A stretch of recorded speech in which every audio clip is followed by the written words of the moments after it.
right, hey everyone, welcome. Tellor Dev Call, March 20th. So yeah, almost springtime. So it'll be fun. Um, okay, so some things this week. Yeah, super fun, crazy week, I guess you could say. Lots and lots of integration stuff happening.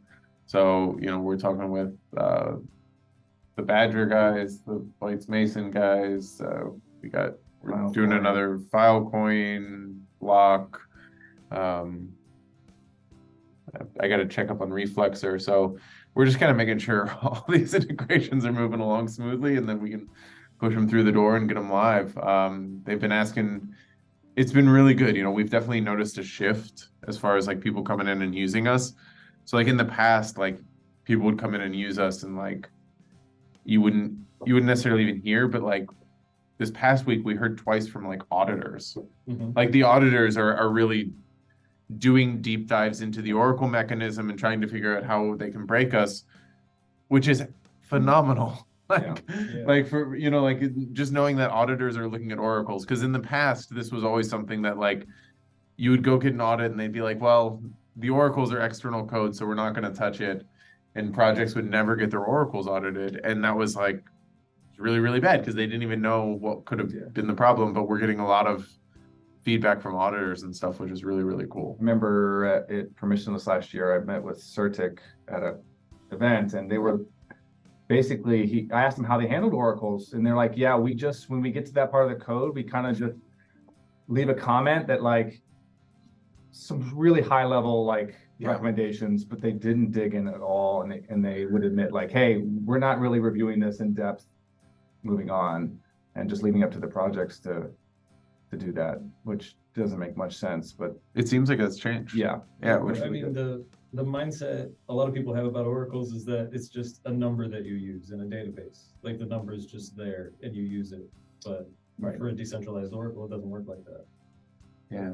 Well, I mean, any of these projects for a decentralized or a centralized oracle, if you're using a centralized one, your whole protocol is reliant on literally one centralized piece of infrastructure. Right. So even if you're using a centralized oracle, there's probably some situations you have to plan for, contingencies. But yeah. So anyway, all right, let's get started. Dan, how's things going? Fine. I've been taking a look at the TRB faucet, what Owen has so far. Kind of got stuck on the Twilio part of it. Okay. So maybe I'll talk to him about it tomorrow. Yeah, or if you're free this afternoon or something, ping me. We can sit down and do it. Okay. Dan's gonna be automating the Twitter TRB faucet. He's gonna be completing that project, so it'll be a fun. Man, that's a bot. He's writing a bot. We joke that the Twitter faucet we have now, we pretend it's a bot, but it's not really a bot. It's funny. It's Spuddy since you tried. Yes. Akram, how's things going? Everything's fine. I was trying to release Tellor feeds on Friday, but ran into some tests that are failing, so I'm trying to fix that as much as possible, especially when they run together. They kind of get interrupted. I'm trying to figure out the isolation of the tests and fix that. I have a DVM review I have to do, and that's it. Super cool. Are you done with like the Cadena comments and stuff? No, I started, I did some of it and then got pivoted to working on some Tellor feed stuff. I just got to get back to it. Kind of making it as a priority, but like second. Okay, well, yeah, we'll find. Brenda, have we heard back from the auditors there about when they'll start or no?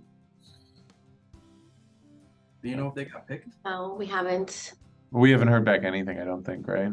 No, I think because remember, like the actual agreement is not between us and them, it's between them and Cadena. Yeah. So, I believe we were supposed to meet with the second auditor, but I haven't been contacted about that either. So I'll ping them today and see if that gets moving, but yeah, we'll tell you when you have a deadline on it. Okay, sounds good.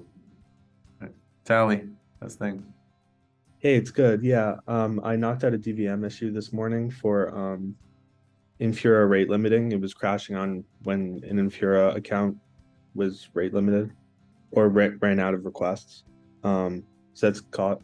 And then as well, I sent a dispute with the auto disputer on Ganache this weekend. Nice on mainnet, right? Oh, that was an accident. I was forking and yeah. But Tally gave me a heart attack last night about 9:30. yeah. Awesome though. Yeah, no, it's super cool. Glad to hear it's working. So yeah. Ryan, how's things going? Good. Doubling down on the reporter front end. Gonna try to make some progress and get that knocked out this week. And also working on the optimization of the graph stuff. So there's some things that we can work on to make it more efficient on how we query. So it'll be on the second priority list. Yeah, if you get stuck at all again, just ping Yep. me. I don't have too much stuff going on, so Cool. happy to jump on and help. Spuddy? I got a lot going on.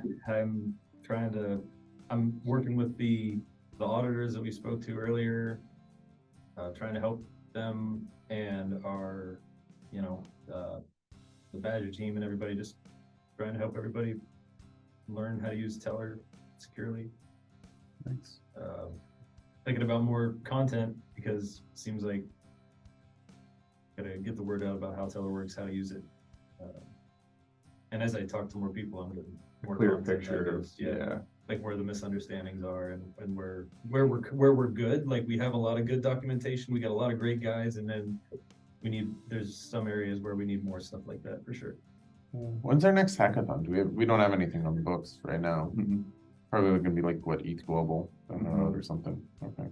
Like, yeah, end of summer. Yeah. So okay. So you have time. Got time. Brenda, anything? Mike? We need to talk offline about EdCon to make a sort of a play there, a decision on what we want to do, because they want to know what we're doing, so we can have that conversation. Still waiting back here from ETH Amsterdam too, right? Yes. You know, just got booked there. Our buddy Jay Rush. That's cool. Now I want to go just Yeah, hang out with Jay Rush. I know. Yeah. So we'll talk about it. Yeah, let's finalize that today. And also the other staff guys thanks for signing that, Mike. But I think there's still like a bunch of other things that I have to submit. So And on Friday, by the way, Brenda, we talked to, I was in the office, so we talked to a guy from a DeFi or an NFT lending protocol on Solana. So he's going to connect us with people that run their EVM okay. thing Yeah. there to see if, what the process is, if there's a grant opportunity, if it's something that we want to do, especially if there's a user asking for us. So I'll let you guys know once he circles back with me, because he was like a biz dev person, so he didn't really have as much information as we typically like to get early in these conversations about like what they need, but it didn't seem like anything really out of the ordinary. I mean, if it's EVM, it should be fairly simple. But it's EVM and very NFT focused, and so other than mimicry. Well, then what's the bridge? Right. The question too. There's, I mean, they have wormhole, but right. is that like every token? I don't even know. There's another bridge that's their main official bridge, but I think it's a third-party bridge like all of them, but I forget what it's called. They didn't rebrand Wormhole. Hopefully It's they called, did. no. It's called Allbridge now. I don't know if that's wormhole related, but that's the one on the website. It's called Allbridge. Probably. Yeah, it's probably, yeah. They had to at least rename it. Yeah. So you didn't Google it and wormhole bridge attack. Right. Anyway. So let me. You want to move on to the question? Yeah, let's do question. Okay. Hold up. This one is from Hong Hao from the Filecoin virtual machine community. He said he came across the BonkDAO Oracle hack analysis that BonkDAO put out, and he wanted to dig deeper into the issue. He says, since anyone can submit false price points to Tellor Flex at a relatively low cost, 10 TRB, how do we ensure that false price points can be caught and rejected, specifically during the 15-minute settlement time window of your optimistic protocol? Who will be examining these price point inputs for dispute, and how will the dispute result be determined to refuse the malicious input? It's a great it's a Yeah. question that we're getting from everybody. There's some Right now. right, exactly. He says, is your team going to work with each of the builder projects using Tellor to ensure that they implement this correctly using this 15-minute time settlement window? Any security patches, or what's in your roadmap to avoid future Oracle hacks like this? Yeah. No, I mean, it's a great question. I think there's a whole bunch to unpack there. Yeah. The first is that, so when you place a value on chain, it's not like there's a 15-minute window and then you can use it safely or something like that. Like it's actually up to every single project out there to pick how long you want to wait and how comfortable you are sort of using it more quickly. And basically that's based on the monitoring tools that you guys put in place. So obviously we run monitoring tools, the reporters themselves, we know run monitoring tools.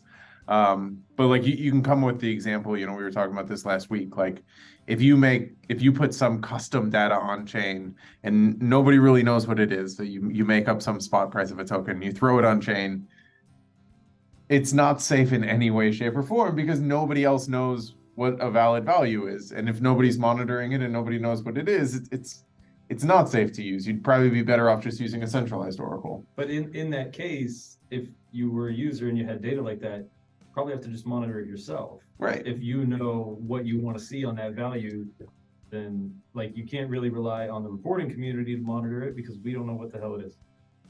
Yeah, so you just have to sort of think about it like you want to teach other people how to look at the data, how to monitor for disputes because they can make money off of it, and then also how to report on it because you want to sort of promote this for each individual data feed that you have. You want to promote a decentralized set of reporters. So that's kind of the protocol itself doesn't necessitate any one of any sort of level of decentralization for any of those given query IDs. It's kind of on the projects, and we're obviously here. We'll audit your code. We'll, at least the Oracle piece, we'll give you tips on how to do this and some of the best ways that we've learned how to do it. But it's definitely more of a process, and we've built. Hallie's building better monitoring tools now. We already have monitoring tools. So it's definitely one of these things that you just have to make sure you run it and do something that you're comfortable with. It's like using an actually decentralized Oracle is going through the same growing pain that crypto itself went through. It's like there's nothing in the protocol that stops you from accidentally giving away your private key in crypto. It's just part of the growing pains. I think like a better example would be like with Bitcoin and like you could why does Coinbase wait 6 block confirmations? Exactly. And they don't just do it, and the reason is because you could obviously fork the chain and double spend, and they know that that's not safe to just rely on the first block because it might not be a finalized block. So same with Tellor, you don't want to rely on that first block. Like how long do you want to wait? Like even the exchanges know now. You want to wait a certain period of time if it's a much bigger deposit. So same with the Tellor value. If $10 million is riding on this one price point, like, you might want to make it a little bit longer, or if it's not as big of a deal, then, who cares? Wait a minute. If it's like for example, a spot price feed, if it's a spot price feed on an asset that can be easily manipulated, you want to wait longer. Yep. If it's ETH/USD, don't have to wait as long, probably. That too, yeah. So as you can see, it's not something we could patch or improve in our protocol. It's an education piece. And so we're doing our best with documentation and working with people one-on-one. But ultimately, you mentioned this is like, if we want to be as decentralized as possible, then the ownership and responsibility falls on the people that are using the technology too. And there's almost only so much that we can do to like handhold people through the process. We do it as much as we can, but people still could ignore us entirely and YOLO into the protocol and use it incorrectly, and there's nothing. And they have. And they have, and that's kind of what happened with Prompto. Yeah. So Cool. that was it. Always a great talk. Mm. All right. Well, let us know if you guys have any other Look questions. at anybody's code before they actually launch. So just putting that out there, like, let us know, give us your repo. So Cool. All right. Thanks, everyone. We shall talk to you next week.